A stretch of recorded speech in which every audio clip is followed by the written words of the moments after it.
क्रिस्त में प्यारे भाई और बहनों, आप सबों को जय यीशु। आज के दिन हम कुरिन्थियों के नाम संत पौलुस का पहला पत्र अध्याय 1 पद संख्या 2 को मनन चिंतन के लिए लेंगे। संत पौलुस हमसे कहते हैं, आप लोग ईसा मसीह द्वारा पवित्र किए गए हैं और उन सबों के साथ संत बनने के लिए बुलाए गए हैं जो कहीं भी हमारे प्रभु ईसा मसीह अर्थात अपने तथा हमारे प्रभु का नाम लेते हैं। संत पौलुस अपने सभी पत्र में ईसाई भाई बहनों को संत के नाम से बुलाते हैं। जब आज की दुनिया में हम संत के बारे में सोचते हैं तो हमें लगता है ये कोई फादर्स या सिस्टर्स या ऐसे व्यक्ति जो बहुत प्रार्थना करते हैं वही लोग संत बन सकते हैं। ऐसा नहीं। हम एक 16 साल की एक लड़की से मिल सकते हैं जो एक बहुत बड़े घर की थी, लेकिन उसकी दूसरी माँ उसे बहुत सताती थी। जीवन भर उसके गर्दन पर एक बहुत बड़ा घाव था और वे भेड़ को लेकर चलती थी। वह है सेंट जर्मिन कुसीन। वो भी संत बनी।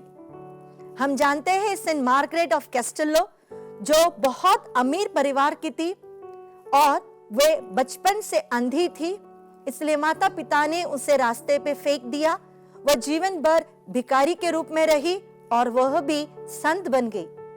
हम जानते हैं सेंट थॉमस मूर को जो एक परिवार में पिता का रोल बहुत अच्छा से निभा रहे थे, राजा के उपदेशक थे और वे भी संत बन गए।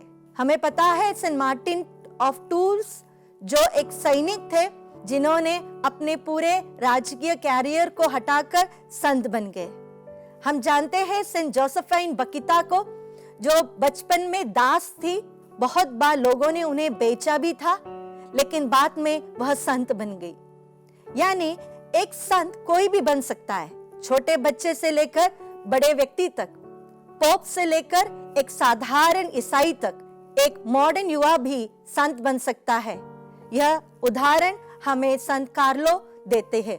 लेकिन ये लोग क्या कर कर संत बन गए? हमें लगता है कि उन्होंने बहुत बड़े प्रायश्चित किए होंगे, जीवन में कठिन तपस्या की होगी।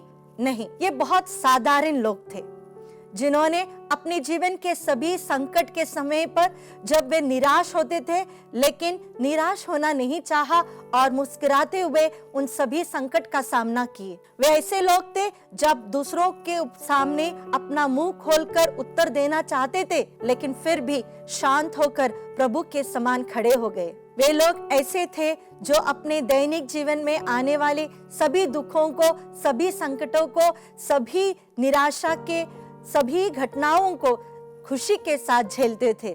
जब दुनिया उन्हें हकालती थी, उन पर दोष ठहराते थे, किसी भी काम के नहीं करके बुलाते थे, फिर भी मुस्कुराते हुए सबके लिए सब कुछ बनते गए। वे ऐसे लोग थे जब उनके जीवन में कोई भी ईश्वर का अनुभव नहीं रहा, जब वे बहुत स्पिरिचुअली ड्राई थे, फिर भी बहुत फेथफुली वे अपने प्रेयर लाइफ को आगे बढ़ाते गए। इसका सबसे अच्छा उदाहरण है सेंट मदर तेरेसा। वे खुद कहती है, प्रभु ने एक बार जो मुझे एक अनुभव दिया, उसके बाद वे चुप हो गए थे।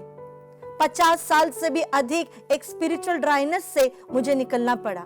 संत वे लोग हैं जिनके जीवन में भी बहुत सारे प्रलोभन आते हैं, उनकी वासनाएं उन्हें घेरती है, लेकिन फिर भी उस वासनाओं का डटकर सामना करते हैं, जैसे संत फ्रांसिस ऑफ असीसी ने भी किया था। जब शरीर की वासना से वे तड़प रहे थे तो वे खुद कटीली झाड़ी पर अपने आप को रेंगते रह गए। उनके शरीर से रक्त बहने लगा और उस तरह उन्होंने अपने शरीर की वासनाओं पर विजय पाई।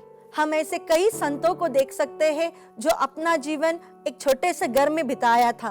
वे कभी आगे आकर समाज के सामने ऐसी प्रीचिंग नहीं की थी। वे कभी आगे आकर बड़े सोशल वर्कर्स नहीं बने थे। सबसे अच्छा उदाहरण है saint Teresa of child Jesus. 24 वर्ष की थी जब उनकी मृत्यु हुई। 16 वर्ष में वे कॉन्वेंट आए। 9 साल की इस समय के अंदर वे दुनिया की मिशनरी बन गई।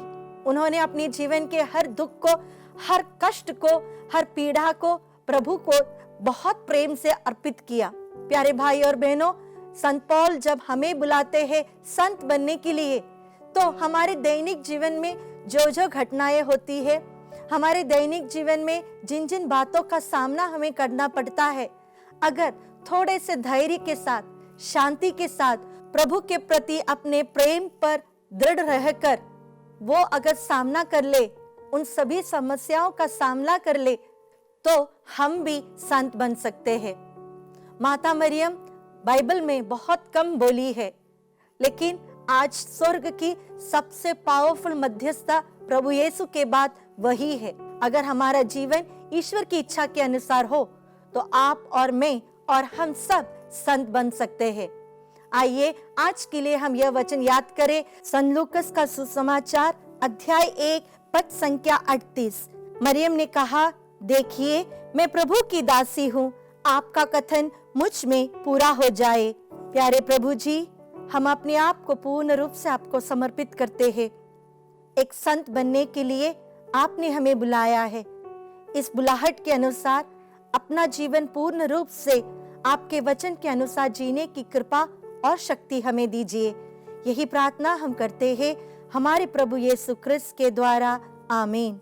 पिता, पुत्र और पवित्र आत्मा के नाम पर, आमीन। आप सबों को जय यीशु।